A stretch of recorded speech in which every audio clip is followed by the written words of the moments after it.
오늘 같이 은혜 나누고자 하는 말씀은 사도행전 7장 51절에서 60절에 있는 말씀입니다. 사도행전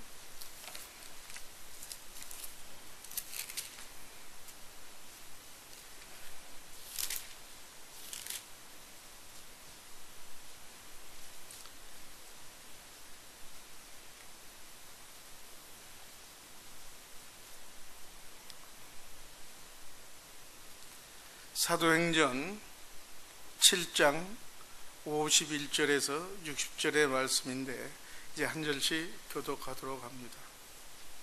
목이 걷고 마음과 귀에 할례받지 못한 사람들아, 너희가 항상 성령을 거슬려 너희 조상과 같이 너희도 하는도다.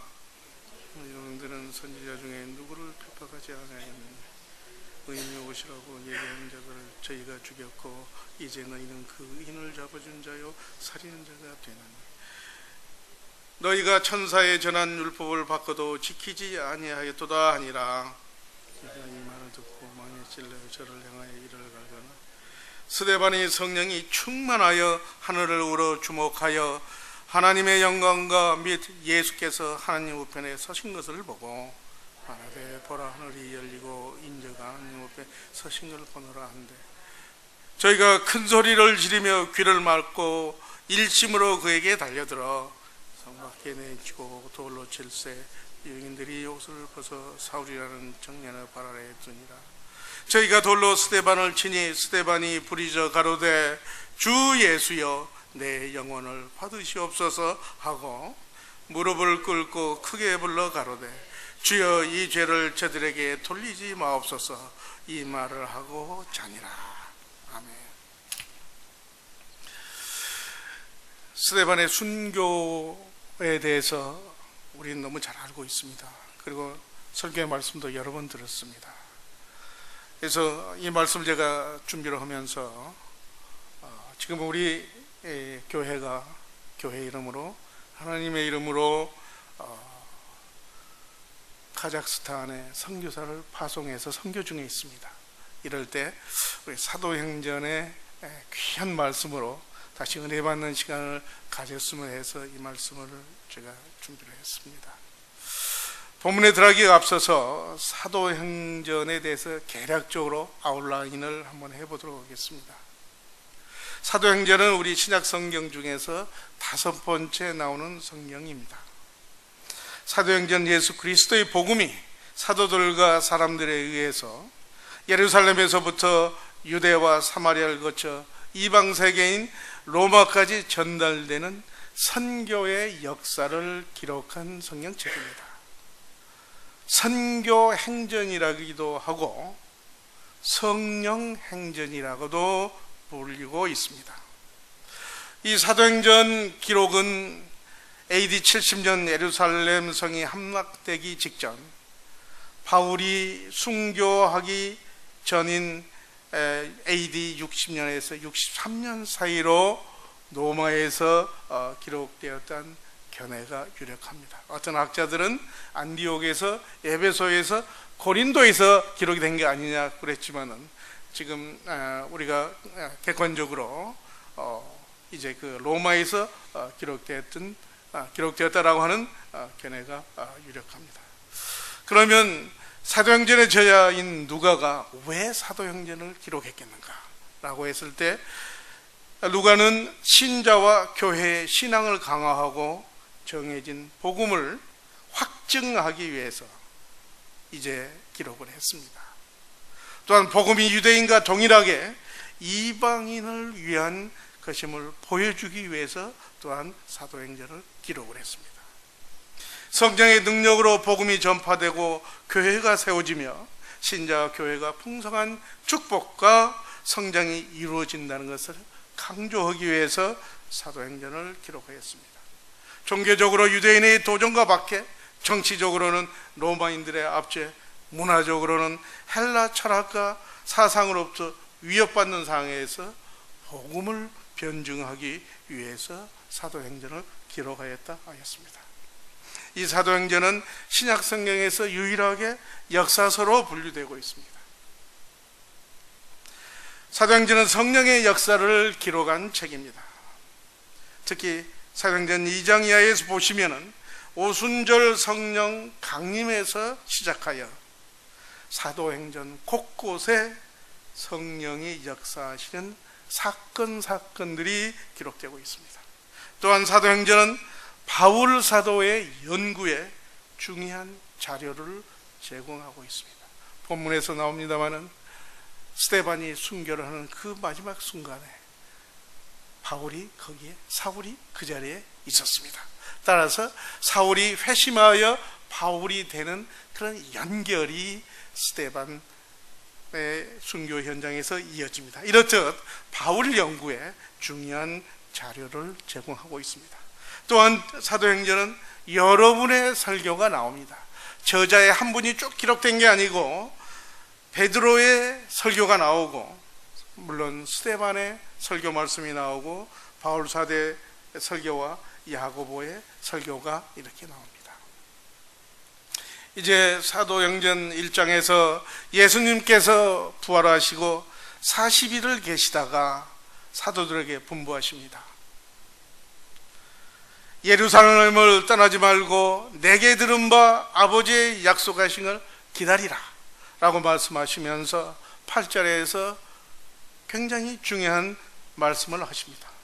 오직 성령이 너희에게 임하시면 너희가 권능을 받고 예루살렘과 온 유대와 사마리아 땅끝까지 이르러 내 증인이 되리라.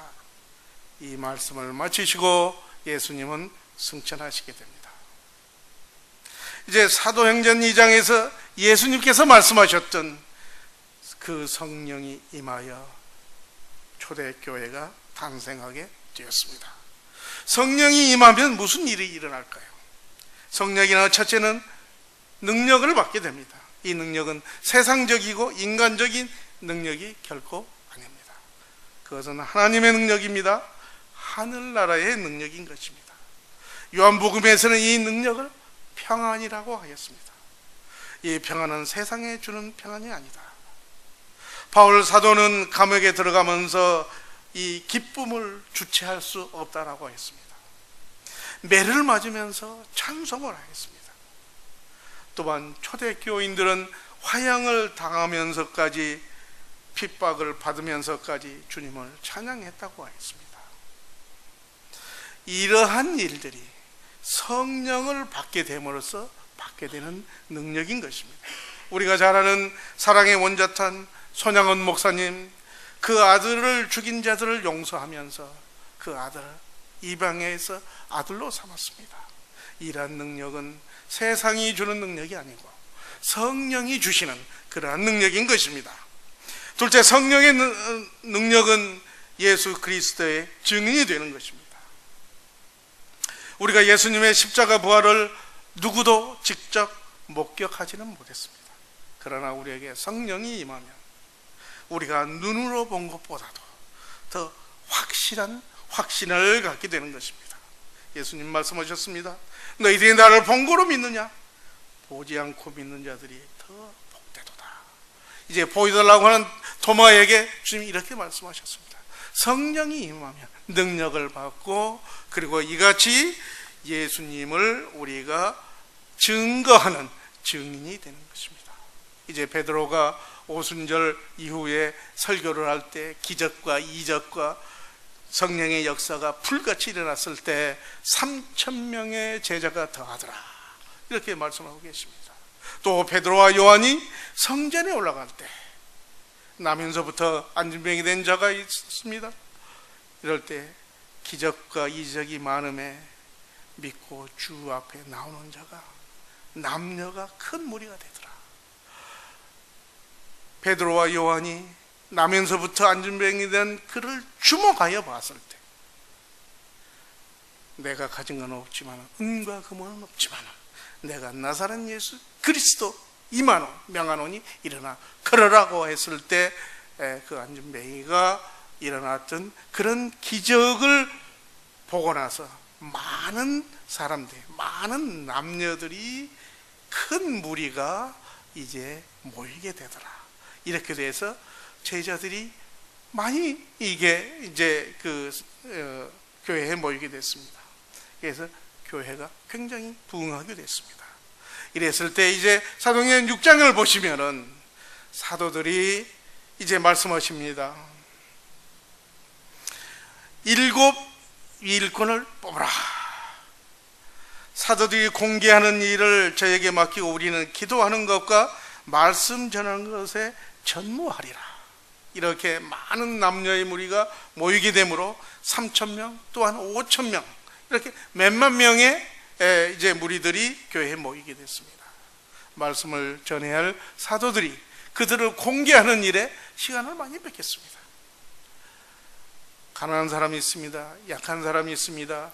또한 과부도 있고 고아도 있습니다. 그 뒤를 살피는 그러한 공개하는 일에 우리 사도들이 12사도들이 시간을 뺏기니까 그 일을 맡아서 할 7 일꾼을 뽑게 됩니다.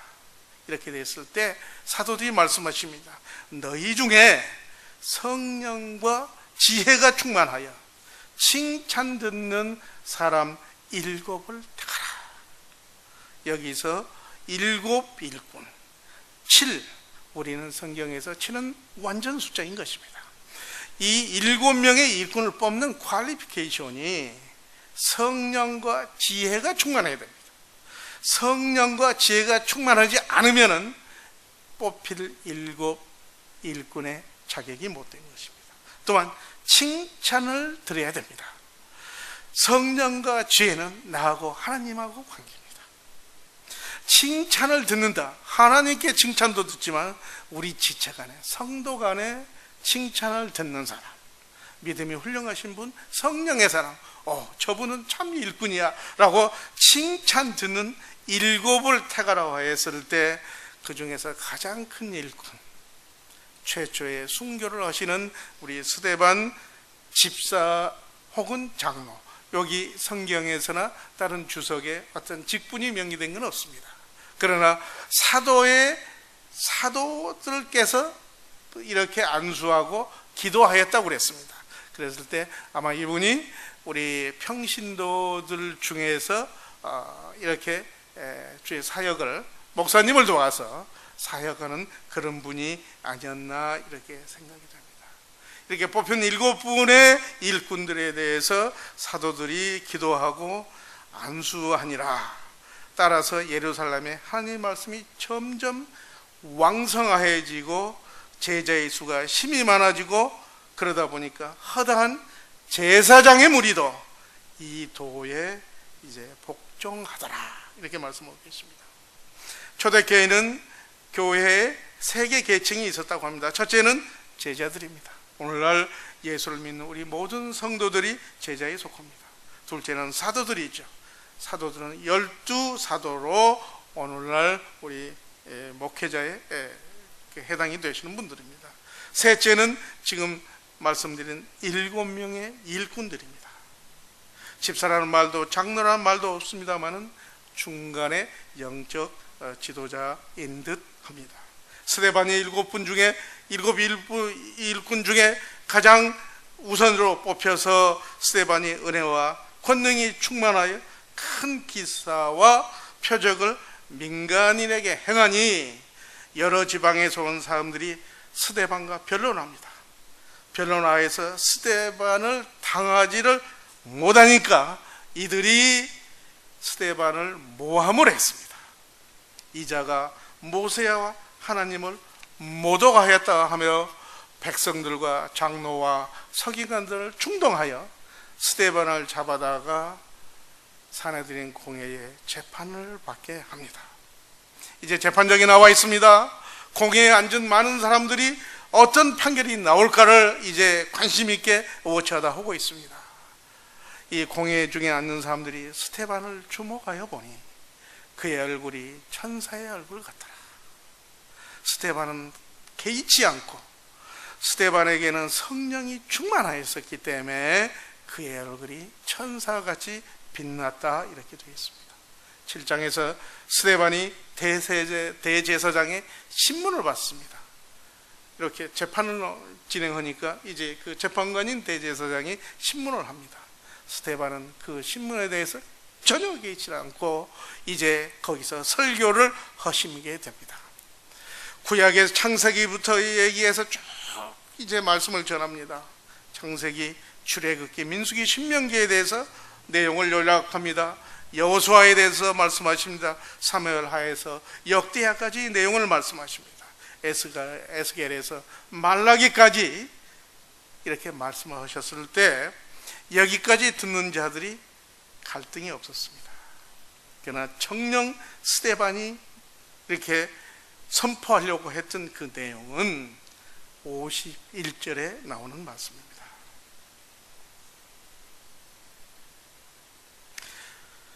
스데반이 이제 설교 결론이 51절의 말씀대로 목이 걷고 마음과 귀에 할례 받지 못한 사람들아, 너희가 항상 성령을 거슬려 너희 조상과 같이 너희도 하는도다 라고 이제 거기에 있는 모든 회중들한테 이게 성령의 말씀을 전합니다. 이 설교의 말씀을 듣는 순간에 모든 사람들이 큰 충격을 받았습니다. 그 스데반의 말씀이 성령의 말씀이었기 때문에 그렇습니다. 54절을 보시면 저희가 이 말을 듣고 마음에 찔렸다고 했습니다. 저 말씀이 성령의 말씀인데 하나님의 말씀이구나 라고 했을 때 우리는 마음에 찔림을 받게 됩니다. 마음에 찔려 저를 향하여 이를 갈거든. 마음에 찔렸으면 우리는 회개를 해야 됩니다. 주님, 제가 잘못했나이다, 회개합니다 라고 했으면은, 그러나 이들은 이 말을 듣고 저를 향해서 이를 갈랐다 그랬습니다. 그들에게 들려온 성령의 음성, 그 찔림이 회개로 이어지지 못하고 오히려 분노와 미움으로 이어졌습니다. 이에 스데반은 분노하는 사람들 앞에서 55절에서 56절의 반응을 보이고 있습니다.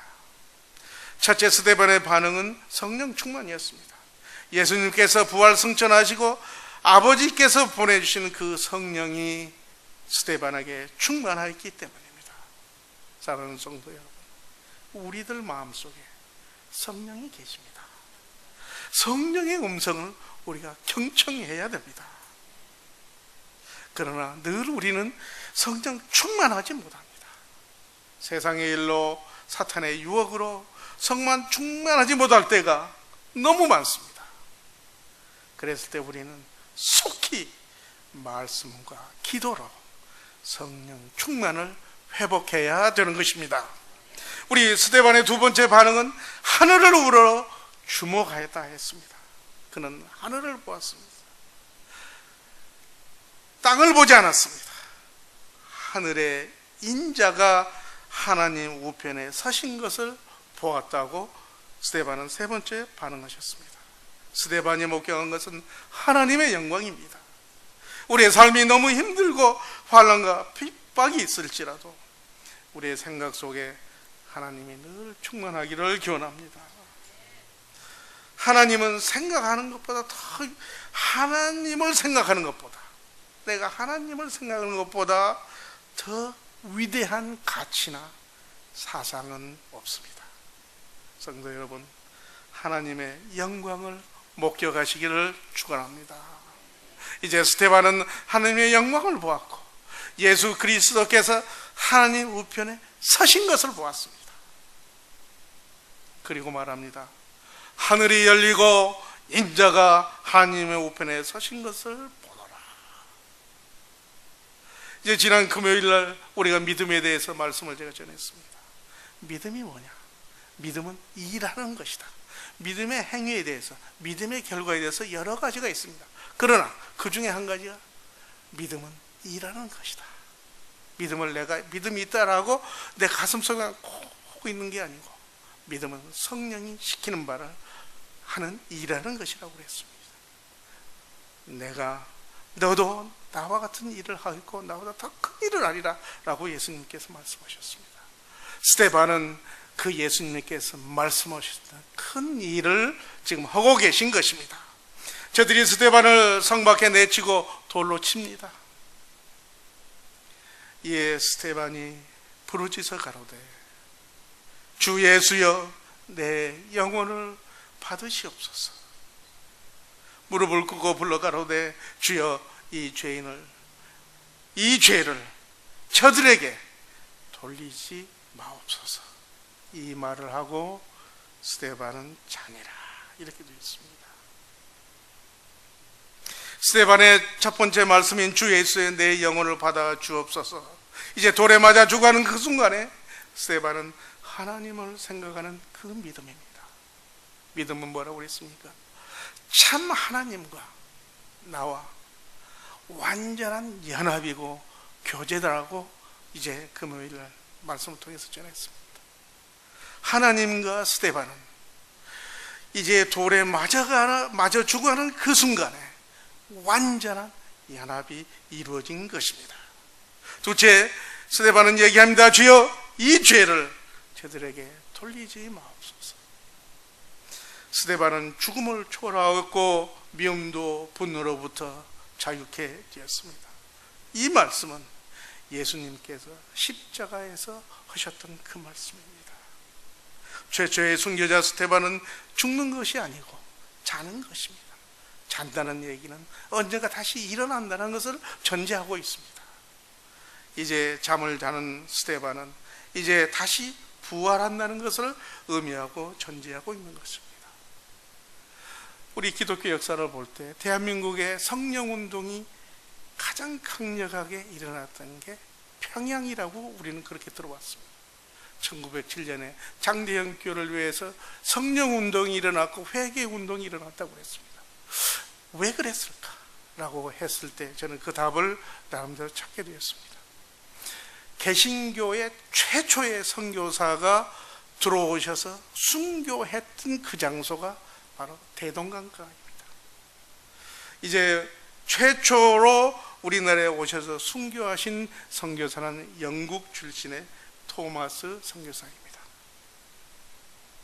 그는 1866년 9월 2일 대동강에서 이제 순교하시게 됩니다. 그의 나이 27살입니다. 그의 나이 27살 때 그는 알지도 못하는 조선에 와가지고 순교함으로 우리나라에 복음을 전했습니다. 그가 성령 충만하지 않았다면 스데반이 몇 세에 순교했는지 기록이 없습니다. 알지는 못합니다. 그러나 우리하고 직접 관계된, 우리가 들어서 아는 우리나라에 들어오셔서 최초의 순교를 하신 개신교 선교사는 27세의 꽃다운 나이에 영국에서 우리나라에 오셔서 조선을 위해서 순교의 피가 그 대동강에 흘렀을 때 평양이 우리 동양의 예루살렘이라는 우리 믿음의 그러한 그 성지가 되었다고 저는 생각을 합니다.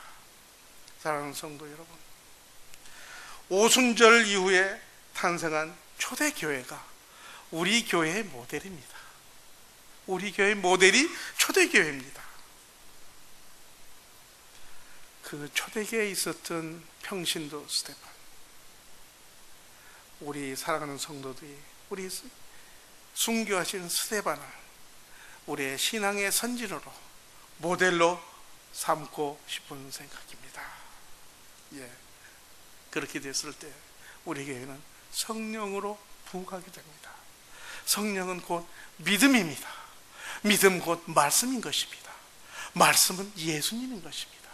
이렇게 우리 교회가 말씀으로 가득 차서 주님 보시기에 합당한 교회, 칭찬받는 교회, 그리고 우리 모두가 스데반과 같은 그러한 믿음의 소유자가 다 되시기를 축원합니다. 기도드리겠습니다. 아버지 하나님 감사합니다. 주님 저에게 복음을 주시고 저에게 믿음을 주셔서 이제 귀한 말씀을 이제 주심을 감사합니다. 아버지 하늘을 보게 하시고 땅을 보지 않게 하시옵소서. 아버지의 그 영광에 기뻐하시며 앉지도 못하시고 서서 하늘나라에서 스데반을 바라보고 있는 예수님을 지금 만나기를 원합니다. 주님, 저희에게 성령 충만케 하여 주시옵소서.